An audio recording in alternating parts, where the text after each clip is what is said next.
December 19 രാജ്യത്തെ പിടിച്ചുലയ്ക്കുന്ന രീതിയിലുള്ള ഒരു രാഷ്ട്രീയ ഭൂകമ്പം, ഒരു പൊളിറ്റിക്കൽ അപ്ഹീവൽ ഉണ്ടാകുമെന്നും ഇതിനെ തുടർന്ന് പ്രധാനമന്ത്രി നരേന്ദ്രമോദി രാജിവെക്കുമെന്നൊക്കെയാണ് പൃഥ്വിരാജ് ചവാൻ, മുതിർന്ന കോൺഗ്രസ് നേതാവും മുൻ മഹാരാഷ്ട്ര മുഖ്യമന്ത്രിയുമായ ചവാൻ അവകാശവാദം ഉന്നയിക്കുന്നത്. അമേരിക്കയായിരിക്കും ഇതിൻ്റെ പ്രഭവ കേന്ദ്രമെന്നൊക്കെയാണ് അദ്ദേഹം പറയുന്നത്. എന്തായാലും കോൺഗ്രസ് നേതാക്കളെ സംബന്ധിച്ച് നരേന്ദ്രമോദി എന്ന് പറയുന്നത് ഒരു വലിയ ഒബ്സഷൻ തന്നെയാണ്. കാരണം നരേന്ദ്രമോദിയെ എങ്ങനെയെങ്കിലും അധികാരത്തിൽ നിന്നും മാറ്റാൻ സാധിക്കുകയാണെങ്കിൽ അവർക്ക് എങ്ങനെയെങ്കിലും തിരിച്ചു വരാൻ പറ്റുമെന്നുള്ളൊരു പ്രതീക്ഷ കോൺഗ്രസ് പാർട്ടിക്കും മറ്റ് പ്രതിപക്ഷ പാർട്ടികൾക്കുമെല്ലാം ഉണ്ട്. കാരണം മോദി അവിടെ നിൽക്കുമ്പോൾ ഒരു ഹോപ്പുമില്ല എന്നുള്ളൊരു അവസ്ഥ തന്നെയാണ് അവർക്കുള്ളത്. കാരണം കഴിഞ്ഞ തെരഞ്ഞെടുപ്പ് 2024 ലോക്സഭാ തെരഞ്ഞെടുപ്പിൽ അത്രയ്ക്കും ശ്രമങ്ങൾ നടത്തി. അന്താരാഷ്ട്ര തലത്തിൽ ഒരുപാട് ഇടപെടലുകൾ ഉണ്ടായിരുന്നു. അതുകൂടാതെ രാജ്യത്തിനകത്ത് തന്നെ കുത്തിത്തിരിപ്പുകൾ ഉണ്ടാക്കാനും ജാതീയ സംഘർഷങ്ങൾ ഉണ്ടാക്കാനും കുപ്രചരണങ്ങൾ അഴിച്ചുവിടാനുള്ള ശ്രമങ്ങളൊക്കെ തുടർച്ചയായിട്ട് നടന്നു. എന്നിട്ട് പോലും നരേന്ദ്രമോദിയെയും BJPയെയും വീഴ്ത്താൻ പ്രതിപക്ഷ കൂട്ടായ്മയ്ക്ക് സാധിച്ചില്ല, അല്ലെങ്കിൽ ഇന്ത്യ സഖ്യത്തിന് സാധിച്ചില്ല എന്നതാണ് ഒരു വസ്തുത. അപ്പം അതുകൊണ്ട് തന്നെ ഇനി ഇത് മാക്സിമമാണ്. ഇനി ഈ രീതിയിലുള്ള ഒരു ഓർഗനൈസ് ചെയ്തിട്ട് ഒരു കാര്യം നരേന്ദ്രമോദിക്കെതിരെയോ BJPക്കെതിരെയോ കൊണ്ടുവരിക അസാധ്യമാണെന്ന് അവർക്ക് നന്നായിട്ട് അറിയാം. അതുകൊണ്ടാണ് മറ്റ് മാർഗങ്ങളിലേക്ക് ഇങ്ങനെ പോയത്. രാഹുൽ ഗാന്ധിയെ മുൻനിർത്തിയുള്ള വോട്ട് ചോരി ആരോപണം, പക്ഷെ അതൊന്നും ഏറ്റില്ല. ജനങ്ങൾ പുച്ഛിച്ച് കളഞ്ഞ് വേറൊരു സിറ്റുവേഷനിലാണ് ഇപ്പം നിൽക്കുന്നത്. കാരണം ഘടകകക്ഷികൾ പോലും ഇതിനെ അംഗീകരിക്കുന്നില്ല. വോട്ട് ചോരി എന്നുള്ളതാണ് ഒരു പ്രധാനപ്പെട്ട കാര്യം. കഴിഞ്ഞ ദിവസം സുപ്രിയ സുലെയുടെയും അതുകൂടാതെ ഒമർ അബ്ദുള്ളയുടെയും എല്ലാം പ്രസ്താവനകൾ ഇതാണ് സൂചിപ്പിക്കുന്നത്. കോൺഗ്രസിൻ്റെ മാത്രം സംഭവമാണ് ഇത്, വോട്ട് ചോരി. ഞങ്ങൾക്ക് ഇതുമായി ബന്ധപ്പെട്ട് യാതൊരു കണക്ഷനുമില്ല എന്നാണ് ഈ ഘടകകക്ഷി നേതാക്കളൊക്കെ പറയുന്നത്. അപ്പോൾ ഈ ഒരു സാഹചര്യത്തിലാണ് കോൺഗ്രസ് മറ്റു മാർഗങ്ങളും തേടിയിരുന്നു. നേരത്തെ ലഡാക്കിലെ ഒരു കലാപം ആസൂത്രണം ചെയ്യാനുള്ള ശ്രമം നടത്തി. ജെൻസിയോട് കലാപത്തിന് ഇറങ്ങാൻ രാഹുൽ ഗാന്ധി പലകുറി ആവശ്യപ്പെട്ടു. പക്ഷേ ഇതൊന്നും വർക്കൗട്ട് ആവുന്നില്ല. പിന്നെ ആകെ ഉണ്ടായിരുന്ന ഒരു പ്രതീക്ഷ ബീഹാർ ഇലക്ഷനിലായിരുന്നു. കാരണം ബീഹാറിൽ എന്തെങ്കിലും സംഭവിക്കുകയാണെങ്കിൽ, നിതീഷ് കുമാറും BJPയും തമ്മിൽ ഉടക്കുകയാണെങ്കിൽ, അല്ലെങ്കിൽ പരാജയത്തിന് ശേഷം നിതീഷ് കുമാർ തിരികെ ഇന്ത്യ സഖ്യത്തിലേക്ക് വരുമെന്നൊക്കെ അവർ പ്രതീക്ഷിച്ചു. പക്ഷേ അവിടെയും ഒന്നും നടന്നില്ല. വൻ ഭൂരിപക്ഷത്തോടെ BJP JDU സഖ്യം വീണ്ടും അധികാരത്തിൽ വന്നു. ആ ഒരു കെട്ടുറപ്പ്, JDUയും NDAയിലെ ആ ഒരു കെട്ടുറപ്പ് BJPയുമായുള്ള ഒരു കെട്ടുറപ്പാണെങ്കിൽ വളരെ സുഗമമായി മുന്നോട്ട് പോയി. ഇതെല്ലാം വലിയ തിരിച്ചടികളാണ്. ഇപ്പോൾ പുതിയ പ്രതീക്ഷ എപ്സ്റ്റീൻ ഫയൽസിലാണ്. അതായത് അമേരിക്ക ഡിസംബർ 19 പുറത്തുവിടുന്ന എപ്സ്റ്റീൻ ഫയൽസിലാണ് ഇപ്പോൾ കോൺഗ്രസ് പാർട്ടി പ്രതീക്ഷ അർപ്പിച്ചിരിക്കുന്നത്. സഞ്ജയ് റൌത്തും ശിവസേന UBT നേതാവ്, അതായത് അദ്ദേഹത്തെ ആരും കാര്യമായിട്ടൊരു ക്രെഡിബിൾ ഒരു മനുഷ്യനായിട്ട് പോലും കാണുന്നില്ല. കാരണം വാക്കുകൾക്കൊന്നും യാതൊരു ക്രെഡിബിലിറ്റി ഇല്ല. പക്ഷെ അങ്ങനെയാണെങ്കിൽ പോലും അയാളും ഇതിനെ പിന്തുണച്ച് രംഗത്ത് വന്നിട്ടുണ്ട്. അതായത് എപ്സ്റ്റീൻ ഫയൽസിൽ നിർണായക വെളിപ്പെടുത്തലുകൾ ഉണ്ടാകും. ലോക നേതാക്കളെക്കുറിച്ചുള്ള വെളിപ്പെടുത്തലുകളൊക്കെ ഉണ്ട്, സ്റ്റിംഗ് ഓപ്പറേഷൻസ് ഒക്കെ ഉണ്ട്. അപ്പോൾ അതുമായി ബന്ധപ്പെട്ട് അമേരിക്ക ഇത് പുറത്തു വിടുമ്പോൾ നമ്മുടെ ഇന്ത്യയിലെ പല കാര്യങ്ങളും പുറത്തു വരാൻ പോകുന്നു. നരേന്ദ്രമോദിക്ക് രാജിവെക്കേണ്ടി വരുമെന്നൊക്കെയാണ് അവർ സൂചിപ്പിക്കുന്നത്.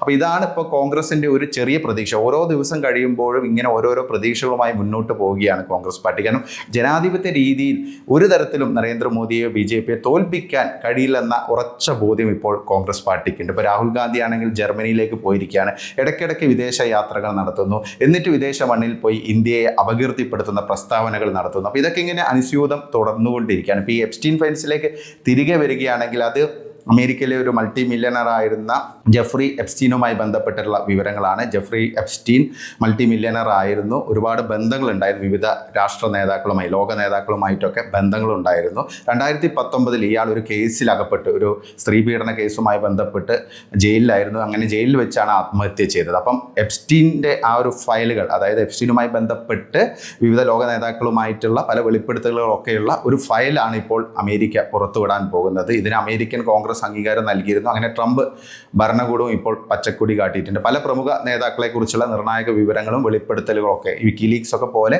വരും എന്നാണ് പ്രതീക്ഷിക്കുന്നത്. അപ്പോൾ അതിൽ നരേന്ദ്രമോദിയെക്കുറിച്ച് എന്തെങ്കിലും ഒരു പരാമർശങ്ങൾ ഉണ്ടാകുമെന്നാണ് ഇപ്പോൾ കോൺഗ്രസ് പ്രതീക്ഷിച്ചിരിക്കുന്നത്. അതിൻ്റെ ഭാഗമായിട്ടാണ് ഇപ്പോൾ എപ്സ്റ്റീൻ ഫയൽസിനെ ഒരു കോട്ട് ചെയ്തുകൊണ്ട് പൃഥ്വിരാജ് ചവാൻ ഇങ്ങനെ രംഗത്ത് വന്നിരിക്കുന്നത്. പൃഥ്വിരാജ് ചവാൻ ആണെങ്കിൽ നിലവിൽ വിവാദ പുരുഷനായിട്ട് നിൽക്കുകയാണ്.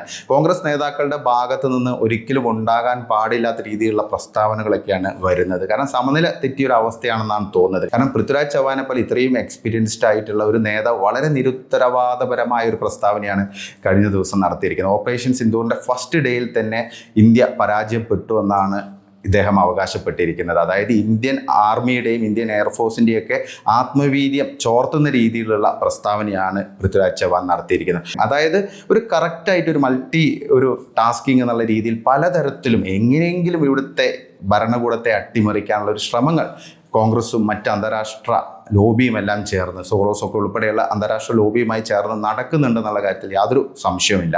കാരണം ബംഗ്ലാദേശിലെ വിഷയങ്ങൾ നമുക്കറിയാം, അതുകൂടാതെ തന്നെ ട്രംപിൻ്റെ നിലപാടുകൾ. അപ്പോൾ ഇതെല്ലാം കൂട്ടിച്ചേർത്ത് വായിക്കുമ്പോൾ എപ്പോഴും ജാഗരൂകരായി നിൽക്കേണ്ട ഒരു സാഹചര്യമാണ് ഇപ്പോൾ കേന്ദ്ര സർക്കാരിന് മുമ്പിലുള്ളത്. പക്ഷേ ജനങ്ങളുടെ അകമഴിഞ്ഞ പിന്തുണ അത് തന്നെയാണ് നരേന്ദ്രമോദി സർക്കാരിൻ്റെ ഏറ്റവും പോസിറ്റീവായുള്ളൊരു കാര്യം.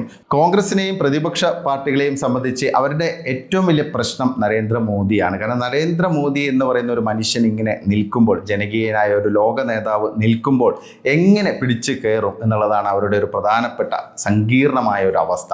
അതൊരു റോഡ് ബ്ലോക്കായിട്ട് അവർക്ക് മുമ്പിൽ നിൽക്കുകയാണ് നരേന്ദ്രമോദിയുടെ ഇമേജ്. അപ്പോൾ മോദിയുടെ ഇമേജിനെ എങ്ങനെയെങ്കിലും ഏത് വിധേനയും ടാർണിഷ് ചെയ്യുക എന്നുള്ളതാണ് അവരുടെ ടാർഗറ്റ്. അതിനുവേണ്ടി നിരന്തരം ഇങ്ങനെ ശ്രമിച്ചുകൊണ്ടിരിക്കുക. പക്ഷെ ഒന്നും എഫക്റ്റീവ് ആവുന്നില്ല എന്നതാണ് വസ്തുത. ഇപ്പോൾ ഏറ്റവും ഒടുവിൽ ഒരു കച്ചിത്തുരുമ്പായിട്ട് കാണുന്നത് ഈ എപ്സ്റ്റീൻ ഫയൽസ് ആണ്. ഇപ്പോൾ എപ്സ്റ്റീൻ ഫയൽസ് പുറത്തു വരുമ്പോൾ പ്രധാനമന്ത്രി നരേന്ദ്രമോദിയുമായി ബന്ധപ്പെട്ട എന്തെങ്കിലും പരാമർശങ്ങൾ ഉണ്ടാവും. അതുവഴി തങ്ങൾക്ക് എന്തെങ്കിലും ഒരു റൂം ലഭിക്കുമോ എന്നാണ് ഇപ്പോൾ കോൺഗ്രസ് പാർട്ടി നോക്കുന്നത്. എന്തായാലും വളരെ കഷ്ടം തന്നെയാണ് ആ ഒരു പാർട്ടിയുടെ അവസ്ഥ എന്ന് പറയാതിരിക്കാൻ പറ്റില്ല. എന്തായാലും നമുക്ക് കാത്തിരുന്ന് കാണാം എന്താണ് എപ്സ്റ്റീൻ ഫയൽസിൽ വരാൻ പോകുന്നതെന്ന്. ഇനി മണിക്കൂറുകൾ മാത്രമേ ഉള്ളൂ. നാളെ അത് പുറത്തുവിടും, അതായത് വെള്ളിയാഴ്ച അത് പുറത്തുവിടും എന്നാണ് മനസ്സിലാക്കാൻ സാധിക്കുന്നത്. അപ്പോൾ എന്താണ്, ഇന്ത്യയിൽ ഭൂമികുലുക്കം ഉണ്ടാകുമോ അല്ലെങ്കിൽ വലിയ പൊളിറ്റിക്കൽ അപ്ഹീവൽ ഉണ്ടാകുമോ എന്ന് നമുക്ക് നോക്കാം.